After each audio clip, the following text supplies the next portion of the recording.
आता एक क्वेश्चन आपण बघूया. If intensities are I and 4i, okay, intensities R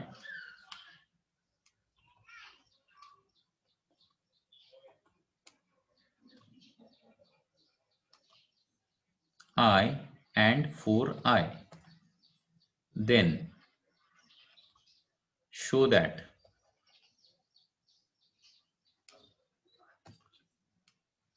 resultant intensity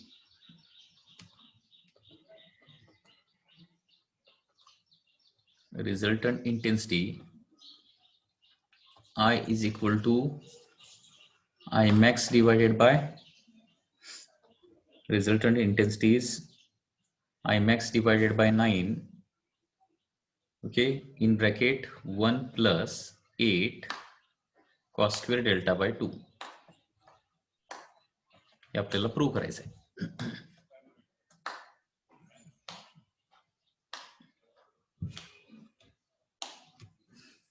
म्हणजे इथे इंटेन्सिटी किती आहेत? The intensity are I and 4i या इंटेन्सिटीज आहेत.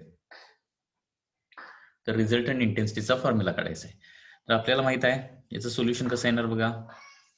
IR is equal to I1 plus I2 plus 2 root I1 I2 cos of delta. So IR is equal to values place करूया.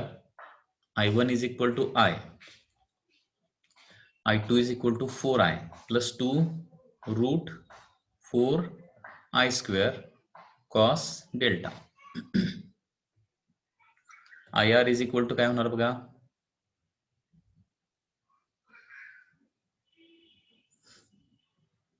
Five I minus 2 into 2i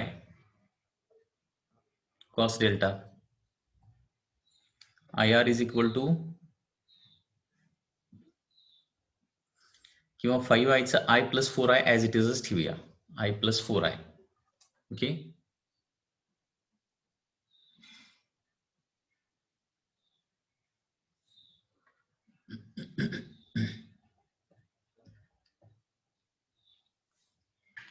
I plus 4i plus 2 into 4i स्क्वेअरचा root किती येणार? 2i cos delta. ठीक आहे.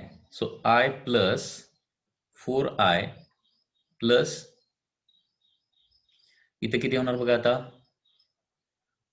4i cos delta होणार. IR is equal to I plus इथं 4i जर common काढलं तर ब्रॅकेटमध्ये काय येणार? 1 प्लस कॉस डेल्टा राहणार आहे. ठीक आहे. So IR is equal to I plus 4i. आता 1 प्लस कॉस डेल्टा म्हणजे काय असतं? 2 कॉस स्क्वेअर डेल्टा बाय 2 असतं. 1 प्लस कॉस डेल्टा म्हणजे 2 cos square delta by 2. So resultant intensity IR is equal to I plus 4 into 2 किती होणार? 4 into 2 that is 8i cos square delta by 2 होणार. याच्यामध्ये I देखील कॉमन काढूया. I common काढलं तर 1 plus 8 cos square delta by 2 येणार आहे. ठीक आहे. त्याचबरोबर हा झाला रिझल्टंट इंटेन्सिटीचा फॉर्म्युला. आता आयमॅक्सचा फॉर्म्युला काढूया. आल्सो आयमॅक्स किती असतं? Root I1 plus root I2 bracket square असतं. बरोबर ना. I minimum root I1 minus root I2 असतं आणि ब्रॅकेट स्क्वेअर, आणि आयमॅक्स असतं root I1 plus root I2 bracket square. That is root I plus root 4i bracket square.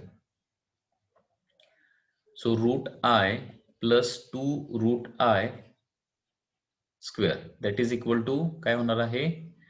Route I plus 2 root I म्हणजे 3 route I होणार. याचा square म्हणजे किती होणार? 9i होणार. IMAX will be 9i and therefore I will be equal to IMAX by 9 होणार. IMAX by 9 and therefore resultant intensityचा final formula काय येणार आहे? IR is equal to I म्हणजे IMAX by 9 in bracket 1 plus 8 cos square delta by 2. Okay, so this is the question which is asked in one of the mains exam. If intensities are I and 4i, then which of the following is correct? असा question होता. तर त्याच्यामध्ये correct option होता I max by 9 1 plus 8 cos square delta by 2. लक्षात आलं का बघा? फक्त इथं मॅनिप्युलेशन सगळं आहे, लक्षात घ्या. Okay, IR is equal to I1 plus I2 plus 2 root I1 I2 cos delta, I plus 4i plus 2 square root of 4i square cos delta, I plus 4i as it is ठेवलेला आहे, plus 2 इथं square route काढला 2i cos delta, so I plus 4i plus 4i cos delta, 4i common काढलेला आहे 1 plus cos delta. So in this way remaining calculation is done and resultant intensity is I max by 9 in bracket 1 plus 8 cos square delta by 2. Any doubt in this case? काय doubt असला विचार.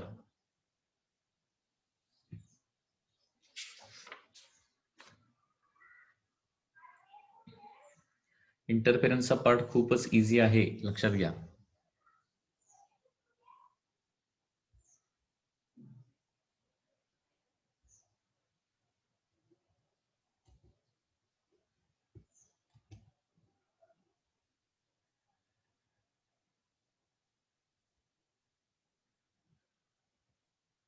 Next आपल्याला बघायचं आहे types of interference. Next is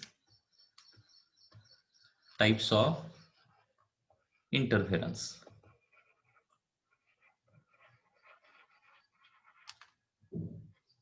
types of interference.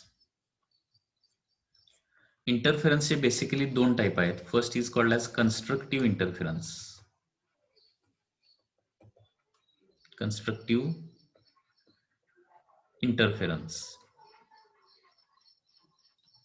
and second is called as destructive interference.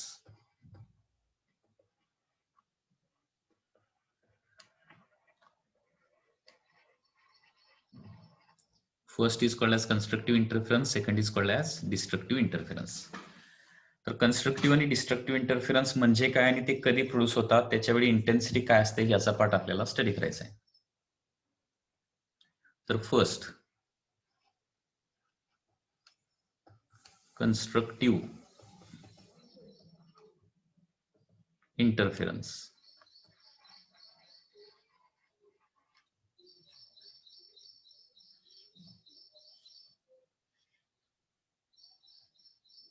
आता constructive interference म्हणजे exactly काय असतं लक्षात घ्या.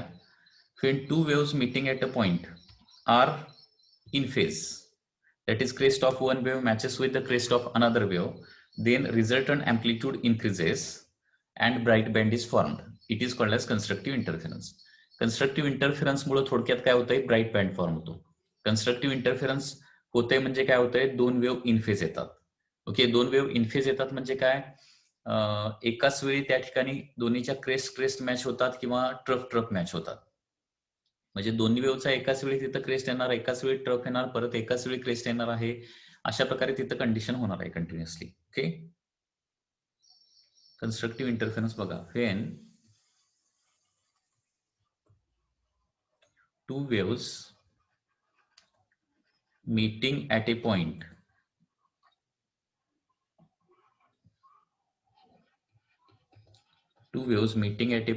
are in phase.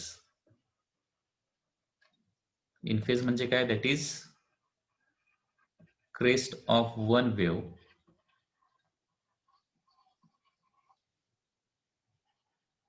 matches with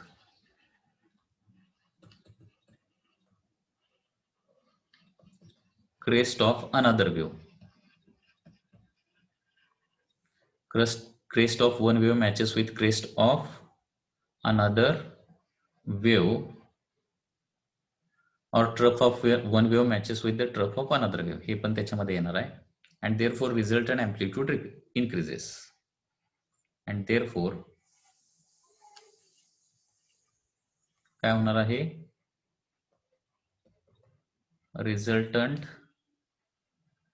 amplitude resultant amplitude and intensity increases, okay, is called as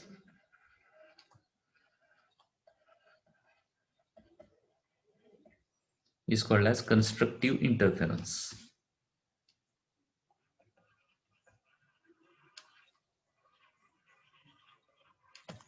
okay, याला constructive interference असं म्हणतो. लक्षात आलं का? बघा, पूर्ण डेफिनेशन कन्स्ट्रक्टिव्ह इंटरफरन्स म्हणजे काय. तर ज्यावेळी दोन waves meeting at a point काय असतात, इन फेज असतात, म्हणजे क्रेस्टला क्रेस्ट मॅच होणार किंवा ट्रपला ट्रिप कंटिन्युअसली मॅच होणार. कधीही क्रेस्टला ट्रप असा उलटा प्रकारे येत नाही किंवा दुसरी कुठली गोष्ट घडत नाहीये. आणि त्याच्यामुळे काय होतं, पहिली वेव्ह त्या पार्टिकलला एका डायरेक्शन ढकलत असेल तर दुसरी वेव्ह देखील त्या पार्टिकलला त्याच डायरेक्शन ढकलते आणि त्याच्यामुळे काय होतंय, त्या ठिकाणी रिझल्टंट अँप्लिट्यूड काय होते, वाढते. आणि त्याच्यामुळे रिझल्टंट अँप्लिट्यूड वाढली तर ऑटोमॅटिकली त्या पॉइंटला इंटेन्सिटी पण वाढणार आहे. ओके, आणि तिथं काय होतो, ब्राईट बँड तयार होतो. आणि याला काय म्हणायचं, constructive interference. Okay, so due to constructive interference bright band is formed. Okay, due to this bright band is formed किंवा ब्राईट फ्रिंज इज फॉर्म्ड असं म्हटलं जातं. ठीक आहे, म्हणजे पहिल्या वेव्हचे अँप्लिट्यूड ए असेल, दुसऱ्या वेव्हचे अँप्लिट्यूड ए असेल तर रिझल्टंट अँप्लिट्यूड किती होणार, इथं A1 + A2 होणार. If amplitudes are A1 and A2 then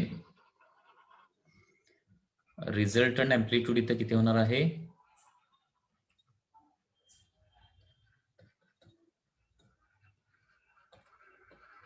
AR is equal to A1 + A2 येणार कन्स्ट्रक्टिव्ह इंटरफरन्सच्या ठिकाणी. त्याचबरोबर if intensities are I1 and I2 then intensity काय असतील, I1 I2 असतील, देन रिझल्टंट इंटेन्सिटी काय होणार बघा,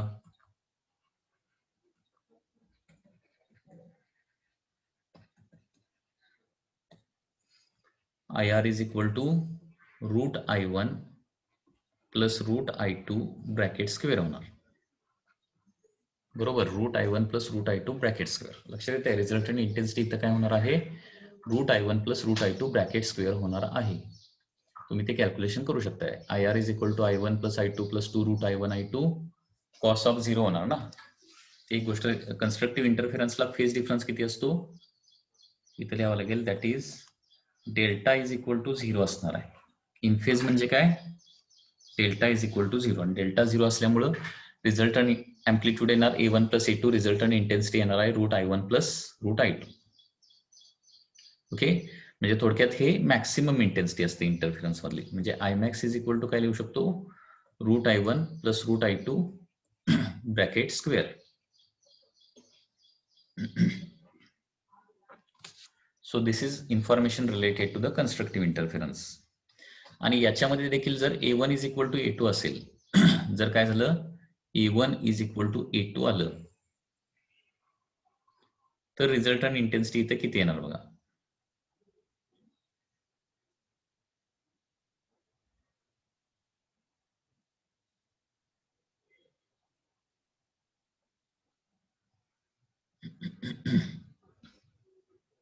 याच्यामध्ये जर if A1 is equal to A2 असेल तर काय होणार आहे, रिझल्टंट अँप्लिट्यूड होणार आहे 2 टाइम्स A होणार.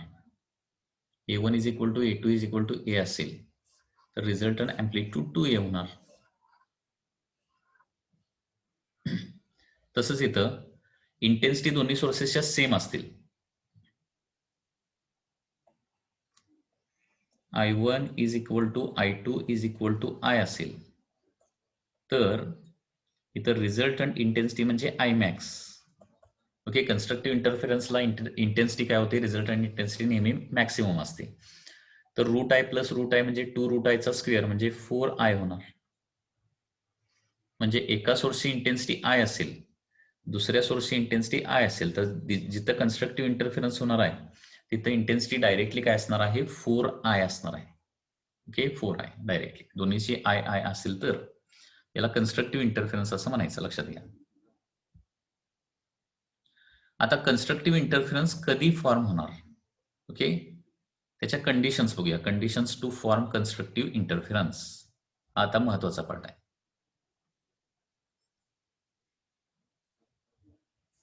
Conditions to form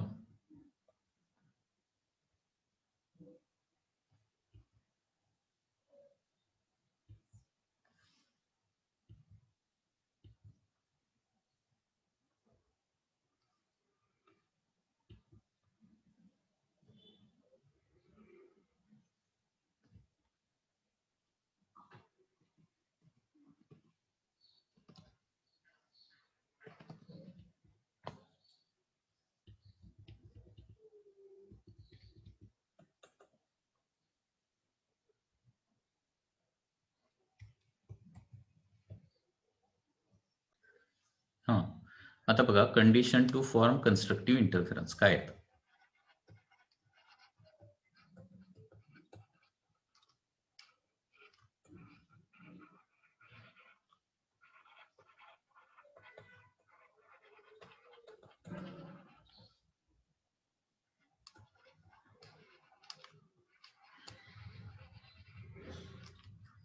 conditions to form constructive interference म्हणजे कन्स्ट्रक्टिव्ह इंटरफेरन्स स्क्रीनवर कधी फॉर्म होणार, कुठं फॉर्म होणार आहे. तर पहिली गोष्ट आहे this is related to the condition of the phase difference. Okay condition of the phase difference.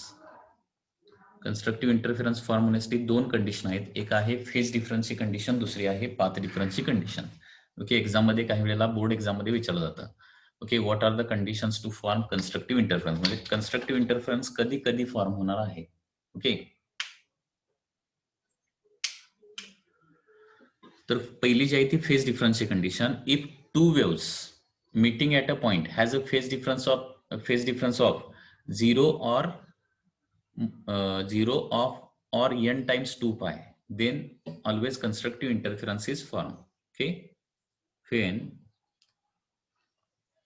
two waves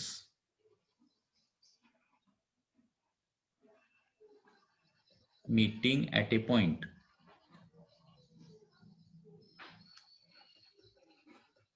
has phase difference of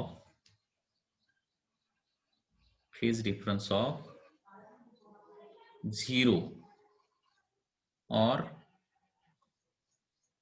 multiple integral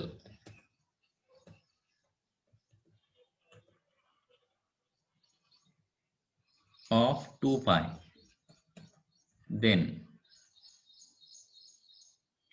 constructive interference takes place.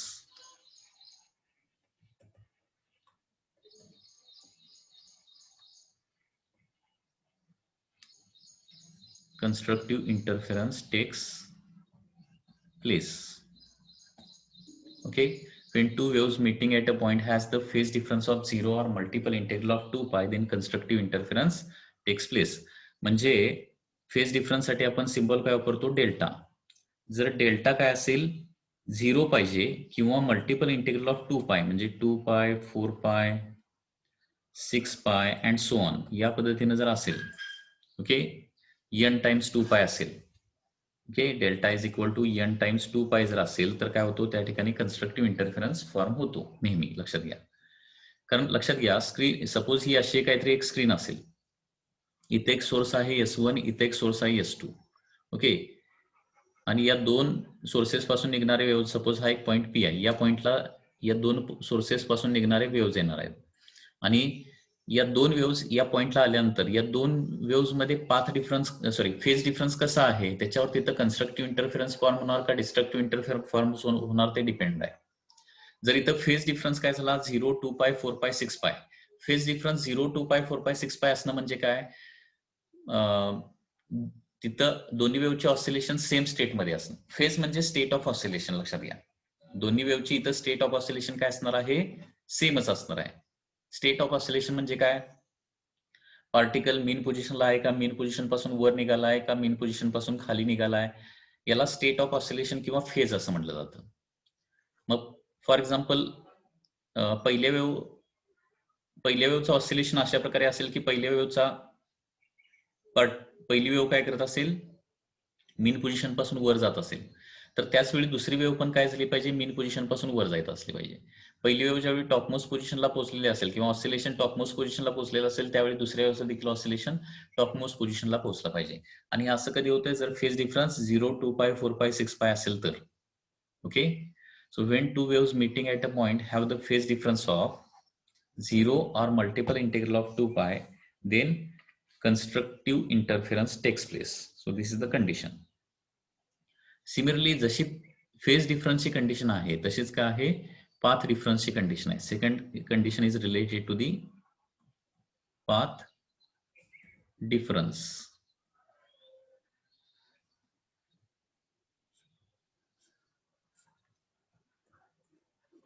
Path difference is denoted by delta x. तर path डिफरन्सची case काय बघा, when two waves meeting at a point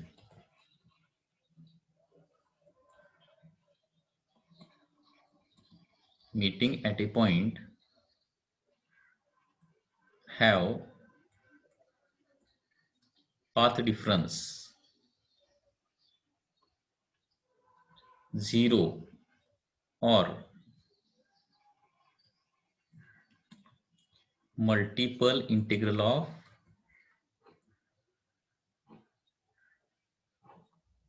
wavelength,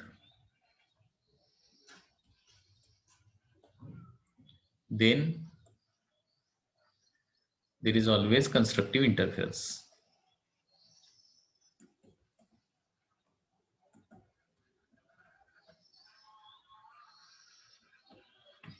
म्हणजे path difference delta X किती असायला पाहिजे, 0 असायला पाहिजे किंवा 1 lambda, 2 lambda, 3 lambda and so on, या पद्धतीनं पाथ डिफरन्स असला पाहिजे. म्हणजे path difference should be equal to n lambda असला पाहिजे, लक्षात घ्या. ठीक आहे. आता पाथ डिफरन्स म्हणजे एक्झॅक्टली काय असतं, तर फॉर एक्झाम्पल इथं S1 एक सोर्स आहे, इथं S2 एक सोर्स आहे आणि इथं एक पॉईंट P आहे. तर P पॉईंटचा पाथ डिफरन्स म्हणजे S1 पासून निघाली वेव्ह किती डिस्टन्स ट्रॅव्हल करणार, S1P एवढा पाथ ट्रॅव्हल करणार. S2 पासून निघालेली वेव्ह P पॉईंट पर्यंत रीच करण्यासाठी किती पाथ ट्रॅव्हल करणार, S2P ट्रॅव्हल करणार. तर पाथ डिफरन्स म्हणजेच थोडक्यात काय असतं, S2P minus S1P, that is path difference. लक्षात येते, S2P मायनस S1P याला पाथ डिफरन्स असं म्हणायचं. म्हणजे दोन वेव्हनं ट्रॅव्हल केलेल्या पाथ मधला difference, that is called as path difference. Very simple concept. आणि हा पाथ डिफरन्स जर काय असेल, 0 असेल, लॅम्बडा असेल, 2 लॅम्बडा, 3 लॅम्बडा असेल, तर ऑटोमॅटिकली काय होणार आहे, त्या ठिकाणी कन्स्ट्रक्टिव्ह इंटरफरन्स फॉर्म होणार आहे.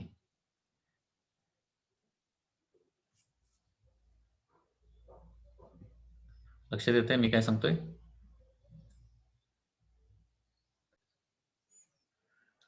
Suppose there is a screen like दिस,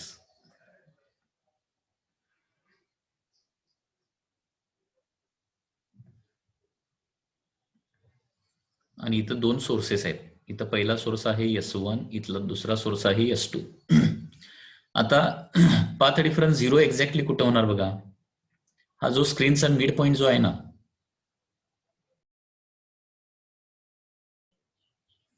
हे बघा, हा स्क्रीनचा जो मिड पॉइंट आहे ना, मिड पॉइंट P, तर इथं काय होणार बघा, आता हा मिड पॉइंट जर घेतला तर तो S1 पासून आणि S2 पासून काय असणार आहे, तेवढ्याच डिस्टन्सला असणार आहे. आणि S1P is equal to S2P. तर इथं बरोबर पाथ डिफरन्स काय होतो, 0 तयार होतो. इथून वर जाईल तसं काय होणार, S1P थोडंसं कमी होत जाणार, S2P वाढत जाणार आहे, आणि त्याच्यामुळे पाथ डिफरन्स वाढत जाणार आहे. वर जाईल तसं पाथ डिफरन्स वाढत जाऊन कधीतरी पाथ डिफरन्स काय होणार आहे, लॅम्बडा होणार ना, equal to wavelength of light होणार. आणि तिथं बरोबर पुन्हा एकदा कन्स्ट्रक्टिव्ह इंटरफरन्स तयार होणार, आणि तिथं काय होणार आहे, ब्राईट बँड. इथं 0 पाथ डिफरन्सला जो ब्राईट बँड तयार होतो ना, त्याला काय म्हणतो आपण, सेंट्रल ब्राईट बँड असं म्हणतो, CBB असं म्हणतो, central bright band. Okay. Path difference वाढत म्हणजे फक्त P हा जो सेंटरचा पॉईंट आहे ना, तिथं फक्त एक्झॅक्टली पाथ डिफरन्स 0 असणार आहे. वर किंवा खाली जाईल तसं काय होणार आहे, पाथ डिफरन्स वाढत वाढत जाणार आहे, कधीतरी 0 वरून लॅम्बडा होणार, त्याच्या वर गेलं तर आणखी वाढत जाणार, कधीतरी पाथ डिफरन्स 2 लॅम्बडा होणार. ओके, आणि जिथं जिथं path difference lambda, 2 lambda, 3 lambda, 4 lambda होणार ना, तिथं प्रत्येक पॉइंटला काय होणार आहे, ब्राईट बँड तयार होणार आहे. ओके, तर इथं आणखी एक महत्वाची गोष्ट लक्षात ठेवायची आहे. When delta X is equal to 0 असतं, म्हणजे पाथ डिफरन्स ज्यावेळी 0 असतो त्यावेळी काय होतो, then CBB is formed. CBB is formed. काय फॉर्म होतं, सेंट्रल ब्राईट बँड फॉर्म होतो. When delta X is equal to 1 lambda असेल, देन काय होतं, फर्स्ट ब्राईट बँड. कारण ब्राईट बँडचे काउंटिंग कसं करतो आपण, सेंट्रल ब्राईट बँड पासून काउंट करतो, लक्षात घ्या. सेंटरला असता तो 0, त्याच्यानंतर सेंटरच्या साईडला येणार तो 1 येणार. आता फर्स्ट ब्राईट बँड कुठं असणार आहे,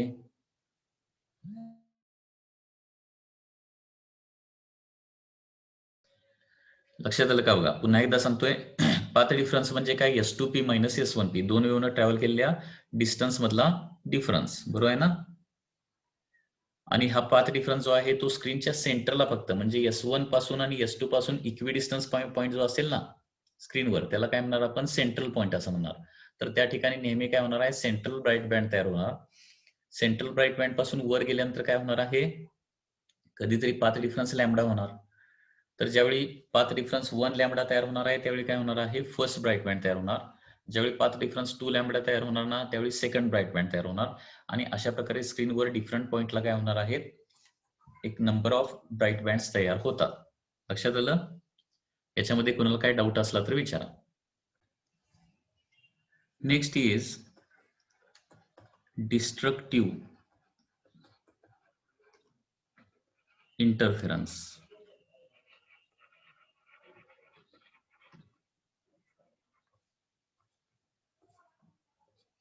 आता डिस्ट्रक्टिव्ह इंटरफेरन्स म्हणजे काय, this is the second type. Okay, second type. First type is constructive interference, second type is destructive interference. आता डिस्ट्रक्टिव्ह इंटरफेरन्स म्हणजे काय, when two waves meeting at a point are out of phase, that is crest of one wave matches with the trough of another wave and resultant amplitude decreases, resultant amplitude and intensity decreases, that is called as destructive interference.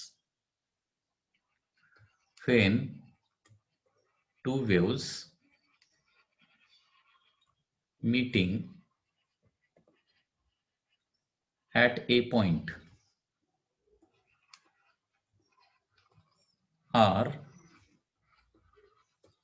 out of phase, two waves meeting at a point are out of phase, that is crest of one wave matches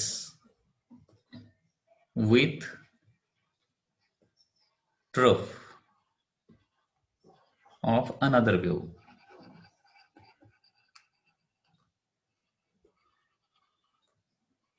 and resultant amplitude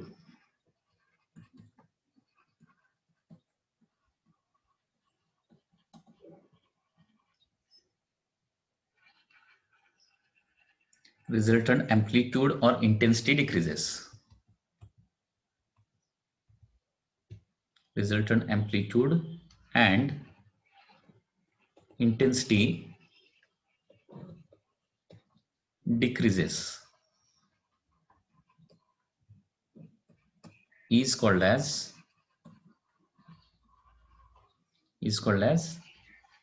destructive interference. Is called as destructive interference.